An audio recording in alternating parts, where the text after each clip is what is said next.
Hello students, welcome to Eva plus. আজকে child সাইকোলজির নতুন একটা ক্লাস নিয়ে আমি হাজির হয়েছি। এবার থেকে চাইল্ড সাইকোলজির ক্লাস কিন্তু মঙ্গলবার এবং বৃহস্পতিবার সকাল 11টা থেকে। টাইমিং কিন্তু একটু চেঞ্জ হয়েছে, সোমবারটা চেঞ্জ হয়ে মঙ্গলবার হয়েছে। তো চলো, তোমাদের জন্য একটা গুড নিউজ রয়েছে। কি গুড নিউজ? তোমরা অনেকদিন ধরেই দাবি করছিলে ক্লাসগুলোর পিডিএফ এর জন্য। তো এবার থেকে কিন্তু তোমরা ক্লাসগুলোর পিডিএফ কিন্তু পাবে।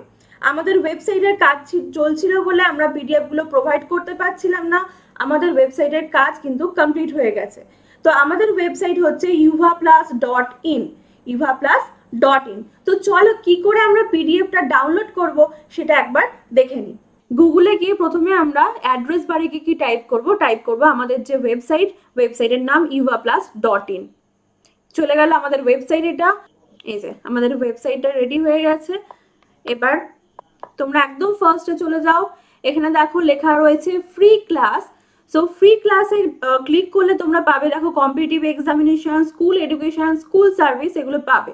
তো আমরা স্কুল সার্ভিসে যাব। স্কুল সার্ভিসে গেলে দেখো CDP, environment studies, English pedagogy, Bengali pedagogy এবং জেনারেল সায়েন্স, জেনারেল আর্টস, এগুলো কিন্তু তোমরা পেয়ে যাচ্ছ। এবার দেখো সিডিপি ক্লাস, সিডিপিতে যাও। সিডিপিতে গেলে দেখো পরপর তোমরা কিন্তু ক্লাসগুলো পাচ্ছ। দেখো তোমরা কিন্তু ইউটিউবে থেকে এখানে কিন্তু ক্লাসগুলো দেখলে ইজিলি অ্যাক্সেস করতে পারবে, কারণ একদম ফার্স্টেই থাকছে আমাদের লেটেস্ট ক্লাসগুলো। তারপরে কিন্তু আস্তে আস্তে নিচের দিকে আমরা আগে যে ক্লাসগুলো সলভ করিয়েছি সেগুলো কিন্তু তোমরা পেয়ে যাবে। এবার দেখো, সাপোজ দেখা যাচ্ছে যে তোমরা কোনো একটা ক্লাসের পিডিএফ ডাউনলোড করতে চাইছো, তাহলে কি করবে? চলে যাবে এখানে। দেখো এখানে কি রয়েছে, চাইল্ড সাইকোলজি, সামাজিক সাংস্কৃতিক তত্ত্ব, এইটাতে চলে যাও। এই যে এই ক্লাসটার উপরে কিন্তু তোমাদের লেখা রয়েছে ডাউনলোড অ্যাজ পিডিএফ। ওকে, তো তোমরা এখানে ক্লিক করো। এই দেখো তোমরা কিন্তু পিডিএফ এখান থেকে পেয়ে গেলে। এই রয়েছে ওই টপিকের উপর পিডিএফ। তো এখান থেকে তোমরা ইজিলি কিন্তু সেটা ডাউনলোড করে নিতে পারবে। এই যে এইভাবে তোমরা প্রত্যেকটা ক্লাসেরই কিন্তু পিডিএফ পাবে। কিভাবে একবার দেখে নাও। যেমন স্কুল সার্ভিস যদি ইংলিশ পেডাগগির ক্লাস চাও, তাহলে ইংলিশ পেডাগগির ক্ষেত্রেও দেখো স্যারের যে দুটো ক্লাস রয়েছে সে দুটো ক্লাস কিন্তু পিডিএফ কিন্তু দেওয়া রয়েছে। দেখো এখানে এই যে আর্টিকেলের ওপর যে স্যার ক্লাস নিয়েছেন তারও কিন্তু পিডিএফ, ডাউনলোড অ্যাজ পিডিএফ, এখানে ক্লিক করলেই কিন্তু তার পিডিএফ গুলো পেয়ে যাবে। তো চলো এবার ক্লাসে ঢোকা যাক। আজকের টপিকটা কি? আজকের টপিক হচ্ছে বুদ্ধির পরিমাপ বা মেজার্স অফ ইন্টেলিজেন্স। কি আছে? বুদ্ধির পরিমাপ বা মেজার্স অফ ইন্টেলিজেন্স। আজকে আমরা এই ইন্টেলিজেন্স টেস্টের ওপর বেসিক কিছু কনসেপ্ট আলোচনা করব। ওকে, চলো দেখে নিই কি। প্রথমে দেখো আছে বুদ্ধিকে পরিমাপ করার জন্য এখন যে কৌশল অবলম্বন করা হয় তাকে বলা হয় বুদ্ধির অভিক্ষা। কি বলা হচ্ছে? বুদ্ধিকে পরিমাপ করার জন্য যে কৌশলটা আমরা ব্যবহার করে থাকি তাকে বলা হচ্ছে বুদ্ধির অভিক্ষা বা ইন্টেলিজেন্স টেস্ট। ওকে, এবার স্যার ফ্রান্সিস গাল্টন প্রথম বুদ্ধি নিয়ে কাজ করেন। কে প্রথম বুদ্ধি নিয়ে কাজ করেন? যদি এটা প্রশ্ন আসে তাহলে কি হবে? Sir Francis Galton. তিনি বুদ্ধির ক্ষেত্রে বংশগতির ওপর বেশি জোর দেন। তাহলে ফ্রান্সিস গাল্টন বুদ্ধি নিয়ে কাজ করার সময় তিনি কিসের ওপর বেশি জোর দেন? বংশগতির ওপর বেশি জোর দেন। এই জন্য ফ্রান্সিস গ্যালটনকে কি বলা হয়? Father of eugenics. কি বলা হচ্ছে? Father of eugenics. যদি তোমাদের প্রশ্ন আসে যে ফাদার অফ ইউজেনিক্স কাকে বলা হয়, আনসারটা হবে কি? Francis Galton. ওকে, নেক্সট দেখো ফরাসি মনোবিদ অলফ্রেড বিনে এবং তার সহকর্মী ডাক্তার সাইমন বুদ্ধি পরিমাপের বিজ্ঞানসম্মত অভিক্ষা প্রকাশ করেন। বুদ্ধি পরিমাপের জন্য যে অভিক্ষা সেটা প্রকাশ করেন কে? অলফ্রেড বিনে এবং ডক্টর সাইমন। কত খ্রিস্টাব্দে? দেখো 1905 খ্রিস্টাব্দে বিনে এবং সাইমন বুদ্ধির অভিক্ষার উপর কাজ করেন বা ইন্টেলিজেন্স টেস্টের উপর। যদি বলা হয় কত সালে ইন্টেলিজেন্স টেস্টের উপর বিনে এবং সাইমন কাজ করেন, তাহলে কি হবে? 1905 খ্রিস্টাব্দে। ওকে, এই যে অভিক্ষা, বুদ্ধির অভিক্ষা বা এই টেস্ট, এটা কি নামে পরিচিত? এটা বিনে সাইমন স্কেল নামে পরিচিত। কেন এটাকে বিনে সাইমন স্কেল বলা হচ্ছে? তার কারণ যেহেতু এই কাজটার জন্য কে করেছিলেন? বিনে এবং সাইমন করেছিলেন, তাই জন্য এটাকে বলা হচ্ছে বিনে সাইমন স্কেল। এবার এই যে টেস্টটা করেছিলেন এর অ্যাকচুয়াল নাম কিন্তু কি ছিল? এ মেট্রিক্যাল স্কেল অফ ইন্টেলিজেন্স। কি ছিল? এ মেট্রিক্যাল স্কেল অফ ইন্টেলিজেন্স অ্যাকচুয়াল নাম ছিল। কিন্তু বিনে এবং সাইমন যেহেতু এটার উপর কাজ করেন এবং এটা প্রথম তারা প্রকাশ করেন, তাই জন্য তার নাম হয় বিনে সাইমন স্কেল। এবার এই স্কেলে কতগুলো সমীক্ষা দেওয়া হয়েছিল? 30টা সমস্যা দেওয়া হয়েছিল। কতগুলো সমস্যা দেওয়া হয়েছিল? 30টা সমস্যা তাদের দেওয়া হয়েছিল। এবার দেখো 1908 খ্রিস্টাব্দে বিনে এবং সাইমন এই অভিক্ষার সংস্কার করে নতুন নাম প্রকাশ করেন। তাহলে আগে যে অভিক্ষাটা তিনি করেছিলেন সেটাকে কিন্তু কিছুটা পরিবর্তন করলেন। কত সালে? 1908 সালে। ওকে, এবং নতুন নামকরণ করলেন কি? এর নতুন নামকরণ করলেন development of intelligence in children. কি নামকরণ করলেন? Development of intelligence in children. Okay, এবার এই টেস্টের দ্বারা কত বছর বয়সের শিশুদের টেস্ট করা হতো? এর দ্বারা 3 থেকে 13 বছর বয়স পর্যন্ত বিভিন্ন বয়সের ছেলে মেয়েদের বুদ্ধি পরিমাপ করার ব্যবস্থা ছিল। তাহলে যদি বলা হয় যে বিনে সাইমন যে development of intelligence in children এই যে টেস্টটা করেছিলেন সেটা কত বছর বয়সের জন্য প্রযোজ্য? তাহলে কি হবে? সেটা 3 থেকে 13 বছর বয়সের জন্য প্রযোজ্য। ওকে, এবার দেখো এই বয়সের জন্য প্রশ্ন সংখ্যা কতগুলো ছিল, তার মানে তাদের সামনে কতগুলো প্রশ্ন দেওয়া হতো? কতগুলো? 4 থেকে 8টা প্রশ্ন তাদের সামনে রাখা হতো। ওকে, এবার দেখো পরের একটা ইম্পর্টেন্ট নোট দেখো, তিনি সর্বপ্রথম এজ স্কেলের প্রবর্তন করেন।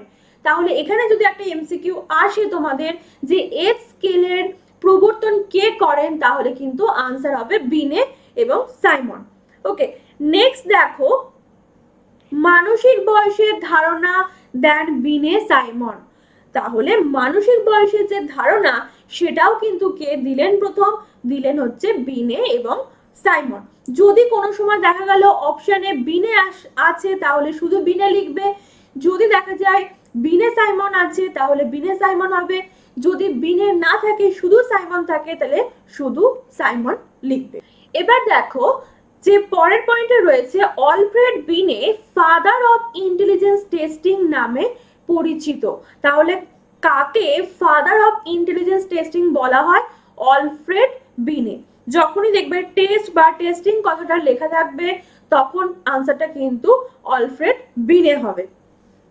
পরেরটা দেখো 1912 সালে উইলিয়াম স্টার্ন প্রথম বুদ্ধাঙ্ক বা আইকিউ এর ধারণা দেন। এখানেও একটা এমসিকিউ যেটা বলা হচ্ছে যে কে প্রথম বুদ্ধাঙ্ক বা আইকিউ এর ধারণা দেন, তাহলে কি হবে? William stern. ওকে, এগুলো কিন্তু মনে রাখবে, খুব ছোট ছোট ইনফরমেশন কিন্তু গোলাবে না, এগুলোকে খুব ভালো করে এগুলো মনে রাখবে, কে কোনটার ধারণা দিয়েছিলেন, কে কোনটা অ্যাপ্লাই করেছিলেন। নেক্সট দেখো স্ট্যানফোর্ড সংস্করণ বা স্ট্যানফোর্ড রিভিশন। সেটা কি? আমেরিকা স্ট্যানফোর্ড বিশ্ববিদ্যালয়ের অধ্যাপক টারম্যান 1916 খ্রিস্টাব্দে, কত খ্রিস্টাব্দে? 1916 খ্রিস্টাব্দে বিনে সাইমন অভিক্ষার সংস্করণ প্রচার করেন। বিনে সাইমন যে অভিক্ষা করেছিলেন সেটার কিন্তু পরিবর্তন করলেন কে? কিছুটা টারম্যান করলেন। একে বলা হচ্ছে স্ট্যানফোর্ড সংস্করণ বা স্ট্যানফোর্ড বিনে অভিক্ষা। ওকে, নেক্সট দেখো কি আছে 1916 খ্রিস্টাব্দে টারম্যান প্রথম মানসিক বুদ্ধির বা বুদ্ধির সংখ্যামান নির্ণয় করার জন্য বুদ্ধাঙ্ক প্রয়োগ করেন। দেখো আমরা কিন্তু আগের স্লাইডে পড়লাম যে বুদ্ধাঙ্ক বা আইকিউ এর এই কনসেপ্টটা দিয়েছেন কিন্তু উইলিয়াম স্টার্ন, কিন্তু সেটাকে প্রয়োগ করলেন কে? প্রয়োগ করলেন হচ্ছে টারম্যান। কত সালে? 1916 সালে।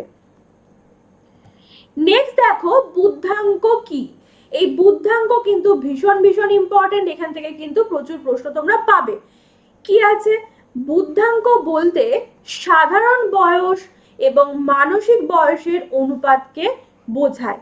তাহলে বুদ্ধাঙ্ক বলতে কি বোঝানো হলো? সাধারণ বয়স এবং মানসিক বয়সের অনুপাত, এবং সেটা সুবিধার জন্য আমরা এই অনুপাতকে কত দিয়ে গুণ করি? 100 দিয়ে গুণ করা হয়ে থাকে। এবার সাধারণ বয়স বা মানসিক বয়স কোনটা? সাধারণ বয়স বলতে তার জন্মগত যে বয়স, যে বয়সে সে আছে, জন্মানোর পর থেকে তার যে বয়সটা হয়েছে বর্তমান দিন পর্যন্ত, সেটা হচ্ছে সাধারণ বয়স বা জন্মগত বয়স। এবার মানসিক বয়স কোনটা? মানসিক বয়স হলো, দেখা গেল একটা 10 বছরের শিশু, সে চিন্তা ভাবনা করতে পারছে 12 বছর বা 14-15 বছরের মতো, তাহলে সেইটা হচ্ছে তার মানসিক বয়স। আবার দেখা যায় 10 বছরের একটা শিশু, তার কিন্তু মেন্টালটা ডেভেলপমেন্ট হয়নি, সেজন্য কিন্তু তার অ্যাক্টিভিটি গুলো বা তার বুদ্ধিটা কিন্তু একদম আরো 6 বছরের শিশুর মতো, তাহলে সেটা কিন্তু হচ্ছে তার মানসিক বয়স। তার জন্মগত বয়সটা কিন্তু বেশি, কিন্তু মানসিক বয়স কিন্তু এক্ষেত্রে তার কম। ঠিক আছে, এবার এই দুটোর অনুপাতের মাধ্যমে আমরা বুদ্ধাঙ্ক কিন্তু নির্ণয় করতে পারি, এবং কাজের সুবিধার জন্য কি করা হয়? কত দিয়ে গুণ করা হয়? 100 দিয়ে গুণ করা হয়ে থাকে। দেখো এখানে ফর্মুলাটা এখানে দেওয়া রয়েছে। আইকিউ এর ফর্মুলা কি? Mental age divided by chronological age. Mental age মানে মানসিক বয়স, ক্রোনোলজিক্যাল এজ মানে সাধারণ বয়স বা জন্মগত বয়স। এই মেন্টাল এজটাকে শর্টে কি বলা হচ্ছে? MA, আর ক্রোনোলজিক্যাল এজটাকে বলা হচ্ছে CA। এটুকু ক্লিয়ার? এই ফর্মুলাটা কিন্তু দেখবে ফর্মুলা থেকেও কিন্তু কোশ্চেন পাবে, এবং ফর্মুলাটা অ্যাপ্লাই করে কিছু তোমাদের অঙ্ক হয়তো সলভ করতে দেওয়া হতে পারে। তো ফর্মুলাটা ভালো করে মনে রাখবে। তাহলে মেন্টাল এজ হলো মানসিক বয়স, ক্রোনোলজিক্যাল এজ হলো সাধারণ বয়স বা জন্মগত বয়স। এবার চলো দেখে নিই বুদ্ধাঙ্কের পরিমাণ অনুসারে শ্রেণীবিভাগ। যে বুদ্ধাঙ্ক নির্ণয় করা হয় সেগুলো কত থেকে কত থাকলে কিরকম বুদ্ধি সম্পন্ন শিশু হবে। দেখো প্রথমটা কি আছে? বুদ্ধাঙ্ক যদি 70-এর নিচে হয় তাহলে হবে মানসিক প্রতিবন্ধী। বুদ্ধাঙ্ক 70-এর নিচে হলে মানসিক প্রতিবন্ধী। বুদ্ধাঙ্ক 70 থেকে 79 হলে বোধহীন। 80 থেকে 89 হলে স্বল্প বুদ্ধি সম্পন্ন, এবং 100 থেকে 109 হলে হবে কত? হবে স্বাভাবিক বুদ্ধি সম্পন্ন, এবং 110 থেকে 119 হলে হবে বুদ্ধিমান বা মেধাবী। 120 থেকে 139 হলে অতি উন্নত বুদ্ধিমান বা উচ্চ মেধা সম্পন্ন, এবং 140-এর ওপরে হলে অতি উচ্চ মান সম্পন্ন বা প্রতিভাবান। তোমাদের এই কয়েকটা কিন্তু খুব ভালো করে মনে রাখতে হবে, যেটা 7 নম্বর 140-এর ওপরে, এবং হচ্ছে দেখো সেই স্বাভাবিক বুদ্ধি কত রয়েছে? 100 থেকে 109, এবং এটা দেখো কত রয়েছে বুদ্ধাংশ 110 থেকে 119, এটা হচ্ছে বুদ্ধিমান বা মেধাবী। আর একটা মনে রাখতে হবে খুব ভালোভাবে, 70-এর নিচে হলে মানসিক প্রতিবন্ধী বা ইডিয়েট। ওকে, এটা আছে বুদ্ধাঙ্কের পরিমাণ অনুসারে শ্রেণীবিভাগ। সবকটাই ভালো করে পড়বে, তার মধ্যে কিন্তু যে চারটে বললাম সেটা কিন্তু আরো বেশি ভাবে জোর দিয়ে কিন্তু মনে রাখবে এটা। ওকে, এবার দেখো এটার উপর থেকে আমরা কিছু এমসিকিউ সলভ করি, তাহলে পুরোটা ক্লিয়ার হয়ে যাবে। প্রথমের প্রশ্ন দেখো রয়েছে, নিম্নলিখিত বুদ্ধাঙ্কের তালিকা থেকে শিখনযোগ্য ছাত্রদের নির্বাচন করুন। তাহলে যে বুদ্ধাঙ্কের তালিকা এখানে দেওয়া রয়েছে তার মধ্যে থেকে কারা শিখনযোগ্য তাদের তালিকাটা বার করতে বলেছে। দেখো প্রথমে দেওয়া আছে 50 থেকে 70, 30 থেকে 50, 70 থেকে 90, 40 থেকে 80। দেখো আমরা প্রথমেই কিন্তু পড়েছিলাম যে 70-এর নিচে হচ্ছে জড় বুদ্ধি সম্পন্ন। ওকে, তাহলে 70-এর নিচে যেগুলো আছে সেগুলো কিন্তু প্রথমেই বাদ চলে যাবে। প্রথমে দেখো 40 থেকে 80, এটা বাদ চলে গেল। তারপরে রয়েছে 30 থেকে 50, এটাও বাদ চলে গেল। পরে রয়েছে 50 থেকে 70, এটাও তাহলে বাদ। তাহলে একটা অপশনই আমাদের বেঁচে রইল, সেটা হচ্ছে 70 থেকে 90।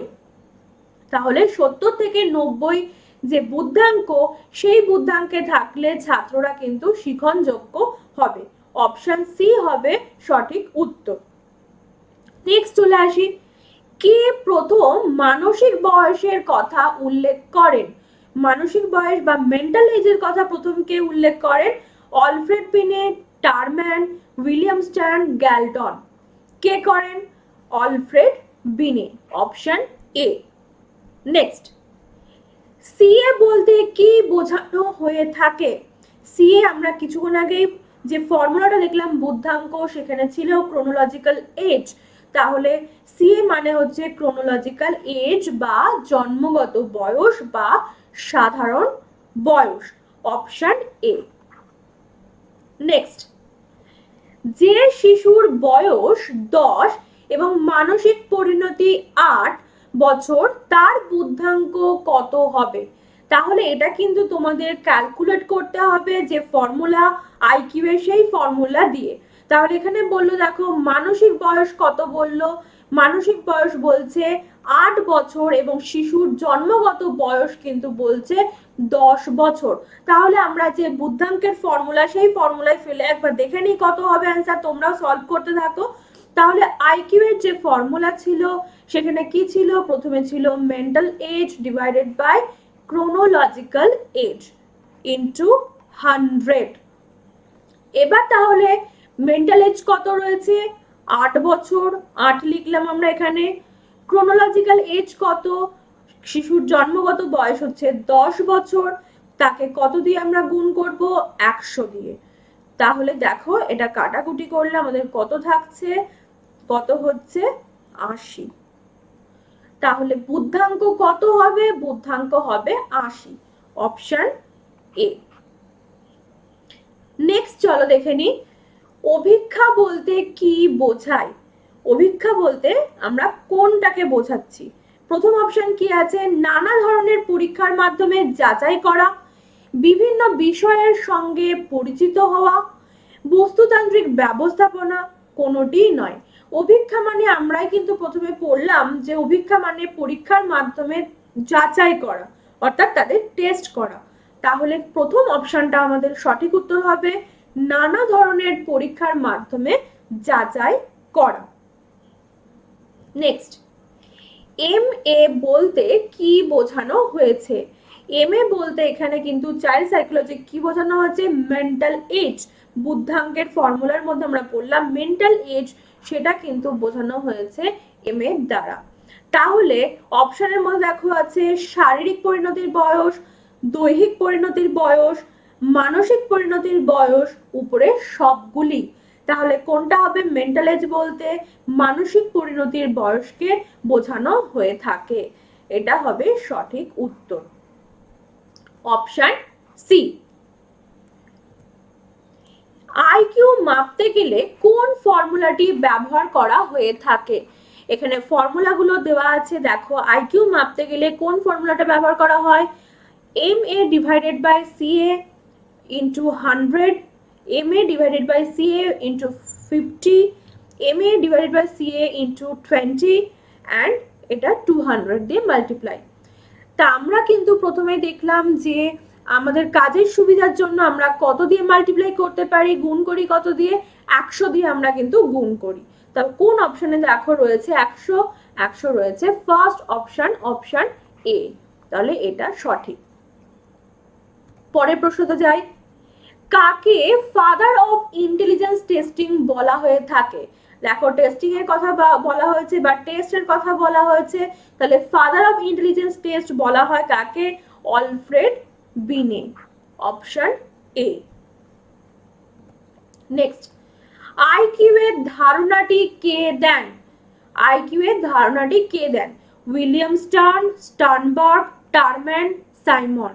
এখানে কিন্তু আইকিউ এর ফর্মুলা অ্যাপ্লাইয়ের কথা কিন্তু বলেনি, এখানে বলেছে শুধুমাত্র আইকিউ বা বুদ্ধাঙ্কের ধারণাটা কে দিয়েছেন। তাহলে সাইমন তো হচ্ছে না, টার্মানও হচ্ছে না, কারণ টার্মেন কিন্তু ফর্মুলায় প্রয়োগ করেছে, আগে কিন্তু ধারণা অন্য কেউ দিয়েছেন। তাহলে তিনি কে? দেখো এখানে উইলিয়াম স্টার্ন আর স্টার্নবার্গ আছে, তোমাদের কিন্তু এর মধ্যে কনফিউজ হলে চলবে না, স্টার্নবার্গ কিন্তু আলাদা সাইকোলজিস্ট, তাহলে এটাও হচ্ছে না। এখানে আইকিউ এর ধারণা যিনি দিয়েছেন তিনি হলেন William Stern, option A. Next, কে প্রথম বুদ্ধাঙ্কের ফর্মুলাটি প্রয়োগ করেন? জাস্ট আগের কোশ্চেনে আমরা আলোচনা করলাম যে কে ফর্মুলাটি প্রথম প্রয়োগ করেন, আনসার হবে কি টারম্যান, অপশন বি। নেক্সট, শিশুর বুদ্ধাঙ্ক 140-এর ওপর হলে শিশুটি কিরকম হবে? বুদ্ধাঙ্ক কত হতে হবে? 140-এর ওপর। মাঝারি বুদ্ধি সম্পন্ন, খুব ভালো বুদ্ধি সম্পন্ন, প্রখর বুদ্ধি সম্পন্ন, কোনোটাই নয়।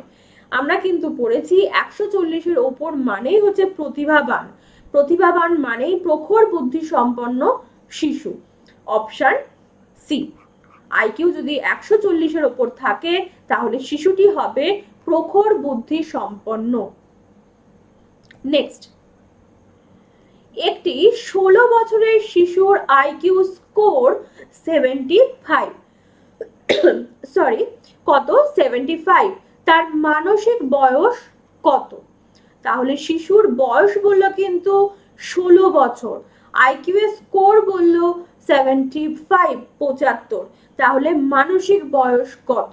তাহলে আমরা ফর্মুলায় দেখেছিলাম IQ equal to mental age divided by chronological age into 100। এখানে কিন্তু আইকিউটা কিন্তু দেওয়া রয়েছে, তাহলে আইকিউটা কত দেওয়া রয়েছে? 75 দেওয়া রয়েছে। ক্রোনোলজিক্যাল এজও কিন্তু দেওয়া রয়েছে, অর্থাৎ জন্মগত বয়স কত সেটা 16 বছর, এখানে দেখো 100। এবার কিন্তু আমাদের বার করতে হবে কোনটা? মানসিক বয়স বা মেন্টাল এজ। দেখো এখানে রয়েছে 100, এটা রয়েছে 75, দুটোই উপরের সংখ্যা, তা আমরা ইজিলি এটাকে কাটাকুটি করতে পারি। কত দিয়ে করব? 25 দিয়ে 25, 3, এখানে 4, ওকে। এবার দেখো এই 4 আর এই 16 কেটে যাচ্ছে, এখানেও হবে 4, তাহলে এই দিকের নাম্বারটা আর এই দিকের নাম্বারটা আমরা মাল্টিপ্লাই করি, কত আসবে? 3 4 12। দেখো তাহলে মেন্টাল এজ বা মানসিক বয়স কত হলো? মানসিক বয়স হলো কিন্তু 12। যদি এরকম ঘুরিয়ে দেয় তাহলেও কিন্তু তোমাদের এটাকে এই ফর্মুলাতে ফেলে কিন্তু সেটাকে সলভ করতে হবে। তাহলে এখানে মানসিক বয়স কত? মানসিক বয়স হচ্ছে 12, অপশন এ। নেক্সট প্রশ্নে চলে যাই আমরা। বুদ্ধি এক ধরনের ক্ষমতা যা নতুন পরিবেশে খাপ খাওয়াতে সাহায্য করে, শিখতে সাহায্য করে, ধারণার উপর ভাবতে সাহায্য করে, উপরে সবকটি। বুদ্ধি মানে তাই, বুদ্ধি মানে হচ্ছে যেগুলো রিজনিং সলভ করতে পারছে বা তোমার পরিবেশের সঙ্গে খাপ খাইয়ে নিতে পারছে বা সমস্যার সমাধান করতে পারছে, কোনো কিছু শিখতে পারছে, বিমূর্ত চিন্তন করতে পারছে, এগুলো কিন্তু সবই বুদ্ধির এক একটা গুণের মধ্যে পড়ছে। তাহলে এখানে যেগুলো দেওয়া আছে প্রত্যেকটাই কিন্তু বুদ্ধির এক এক ধরনের ক্ষমতা, তাহলে সবকটা যেহেতু হবে তাই অপশন ডি, উপরের সবকটি। নেক্সট, 80 থেকে 90 এর মধ্যে বুদ্ধাঙ্ক থাকলে তাকে কি ধরনের শিশু বলা হয়ে থাকে? 80 থেকে যদি 90 এর মধ্যে থাকে তাহলে তাকে কি বলা হয়ে থাকে? স্বল্প বুদ্ধি, উজ্জ্বল বুদ্ধিমান, সাধারণ, প্রতিভাবান। প্রতিভাবান তো প্রথমেই আসছে না, বাদ। উজ্জ্বল বুদ্ধিমানও আসছে না, সাধারণও হচ্ছে না। তাহলে 80 থেকে 90 এর মধ্যে থাকলে তাকে বলা হচ্ছে স্বল্প বুদ্ধি সম্পন্ন শিশু। কি বলা হচ্ছে? স্বল্প বুদ্ধি, অপশন এ। নেক্সট, প্রতিভাবান শিশুর বুদ্ধাঙ্ক কি রকম হতে পারে? প্রতিভাবান মানেই হচ্ছে আইকিউ লেভেল তার ভীষণ হাই, তাহলে তার বুদ্ধাঙ্ক কত হবে? 100 থেকে 120, 120 থেকে 140, 80 থেকে 100, 140 এর ওপরে। তাহলে প্রতিভাবান শিশুর বুদ্ধাঙ্ক হবে এক্ষেত্রে 140-এর ওপরে। Answer D. তো এই ছিল আজকে আমাদের 15টা প্রশ্ন, এবং আমাদের ওয়েবসাইট তোমাদের বললাম যে ডেভেলপ হয়ে গেছে, পুরোপুরি রেডি হয়ে গেছে। তো আমাদের ওয়েবসাইটের হচ্ছে yuvaplus.in, তোমরা কিন্তু ইজিলি পিডিএফ কিন্তু পেয়ে যাবে। আজকের ক্লাস চলার পর তোমরা উইদিন 1 আওয়ার কিন্তু আজকের ক্লাসের পিডিএফও কিন্তু পেয়ে যাবে। তোমরা এই yuvaplus.in থেকে কিন্তু ডাউনলোড করে নিতে পারবে easily. So thanks for watching. পড়তে থাকো, দেখতে থাকো ইউভা প্লাস।